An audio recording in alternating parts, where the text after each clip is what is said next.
"Hey, pichoq olib bervor" yoki bo'lsam qalampirdan mamda olib kelgin yoki bo'lsam "Voy, qarangga, mashinaga gapiryapti-da". Piki fabrichniy degan narsa chiqqanda esingizdan Xitoynikimi desa, "Ya Xitoyniki, lekin piki fabrichniy" deylardi. Xudo butun koridorga ham qarasam, har bir eshikning tagida kartalar yotibdi-da.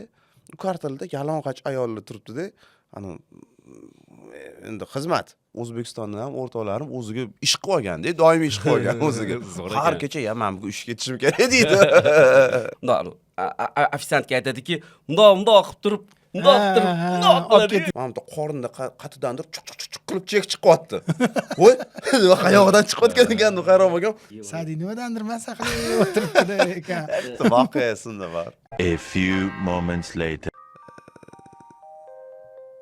Bo'l esdan chiqib qoldi. O'zi bitta hikoyada deganingizda qanaqadir pochtli narsa aytib berishingiz taxminan tushundim lekin. Nimaga aytayotganim? Mana esdan chiqib ketdi, nima aytayotganim. Butun dunyodagi raqobat ularga pista po'choq deyapti. Yana bizani videomizni ko'rib, bu mana O'zbekistonning Xitoyliklar bosyapti, shuning uchun zakaz bo'lgan video deb o'ylashmasin. Hozir chiqaylik, men yana bitta uyatsi hikoyani beraman sizlarga. Bu kameraga emas.